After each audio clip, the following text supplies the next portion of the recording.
بسم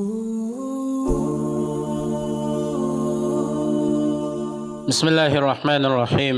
الحمد لله رب العالمين، والصلاة والسلام على رسولنا محمد وعلى آله وصحبه أجمعين. اللهم لا سهل إلا ما جعلته سهلا، وأنت تجعل الحزن إذا شئت سهلا. السلام عليكم ورحمة الله وبركاته.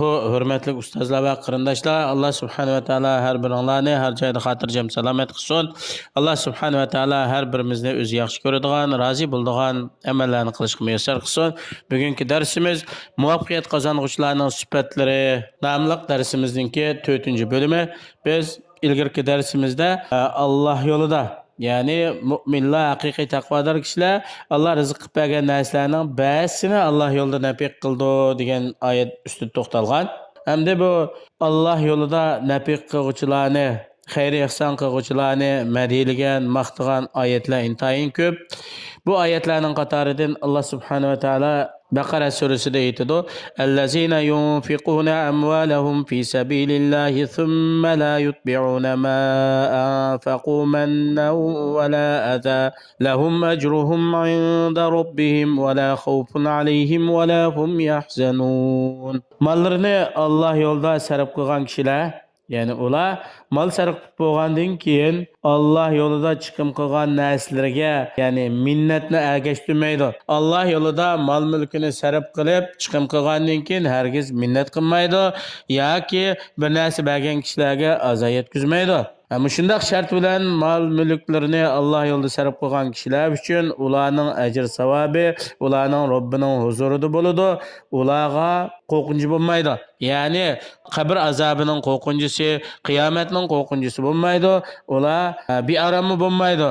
G'ammi qilmaydi. Ya'ni dunyoda qo'yib ketgan mol dunyo, farzand, oila bolalardan g'am qilib ketmaydi, bearam bo'lmaydi. Yana Alloh subhanahu va taolo Saba surasida aytadi: "Va ma anfaqtum min shay'in fa huwa yukhlifu va huwa khayrur roziqin."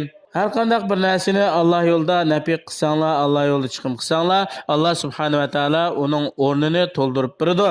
Alloh subhanahu va taolo eng yaxshi rizq berguchi.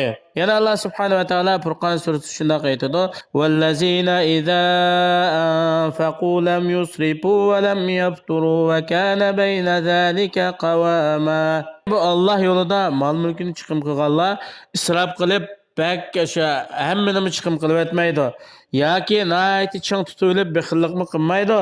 Bular shuning orasida nayti odillik bilan, o'tirhallik bilan ish olib boradi. Melining hammasini chiqim qilib etib, o'zi kambag'al holatga qarab qolmaydi yoki maldan ayrilib qolaman deb ching tutib bexillik holatga qolmaydi, balki o'tirhal muvofiq holatda mol mulkini Alloh yo'lida sarf qiladi. Alloh subhanahu va taolo Baqara surasida yana shunday deydi: "Ya ayyuhallazina amanu kulu min tayyibati ma razaqnakum washkuru." Ey mu'minlar, biz sizlarga rizq bergan pok narsalardan yanglar, Allohning sizlarga ato qilgan bu ne'matlarga shukr etinglar.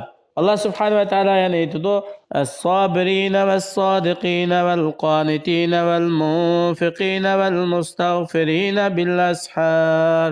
Mu'minlarningki sifatini bayon qilib, mu'minlar degan sabr qilguvchi bo'ladi. Har qanday og'ir qiyinchilik, balo musibatlarga sabr qiladi. Nayt rostchil, samimiy bo'ladi. Kechalari turib Allohga ibodat qiladi. Mol mulkini Alloh yo'lida sarf qiladi. Bular kechalari sahar vaqtlarida, ya'ni tahajjud namozini o'qib, Allohdan istig'for etib, gunohlarning mag'firat bo'lishini talab qiladi. Nurg'un sahabalar mol mulkni Alloh yo'lida sarf qilishda eng yuqori chegaga yetgan. Masalan, Abu Bakr Siddiq radhiyallohu anhu, Usmon ibn Affan radhiyallohu anhu, Abdurrahman ibn Avf radhiyallohu anhu, yana nurg'un sahabalar bor. Bular o'zlarininki iqtizodlarininki asosligini Alloh yo'lida jihad qilish, Allohning dinini ustun qilish, musulmonlarning qiyinchiligini hal qilish, xayr ihson qilish qatorliq ishlarga sarf qilgan. Abu Bakr Siddiq radhiyallohu anhu o'zininki pul, mili va o'zininki jini, hayoti, tirishchanligi, vaqti hammasini islom uchun otib etdi. Alloh subhanahu va taolo uning shu qilgan xizmatlari, xolis amallarining badaliga barliq payg'ambarlar, elchilardan keyingi Siddiq, Abu Bakr Siddiq, ya'ni rost aytquchi, tasdiqlovchi degan katta bir unvonni ato qildi. Ammo Usmon ibn Affan radhiyallohu anhu musulmonlar uchun Roma qudug'ini setib oldi. O'z vaqtida musulmonlar Madinaga kelgan vaqtida Yahudiyning ilkida bo'lgan bir quduq batdi. Bu yerdan bir qitim suv ichsa, bir dinardan yoki ma'lum miqdorda haq olibdi Yahudi. Shunga payg'ambar alayhisalom kim musulmonlar uchun Roma qudug'ini setib olsa, buning uchun jannat bo'ladi degan vaqtida Usmon radhiyallohu anhu iqtizod chiqarib, bu quduqni Yahudiydan setib olib, musulmonlarningki foydalanish uchun uni musulmonlarga berib o'tgan. Yana bir hadisda Usmon radhiyallohu anhu Roma qudug'ini setib olgan vaqtida payg'ambar alayhisalom duo qilgan, Alloh buni jannatningki salsabil nayt esil suvlari bilan sug'asin deb.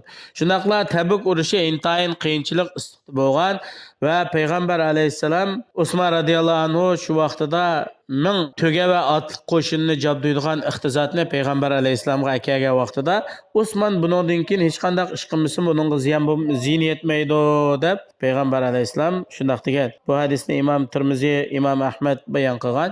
Ammo Abdurrahmon ibn Avf radhiyallohu anhu bir qitimdilam o'zining karvonlari kelgan vaqtida 700 dona tugining ustidagi bug'doy, apa qatorliq yemekliklarni, shu tuginingki to'qimlari, nuqtalari hammasini qitib Alloh yo'lida xayr ehson qilib o'tgan.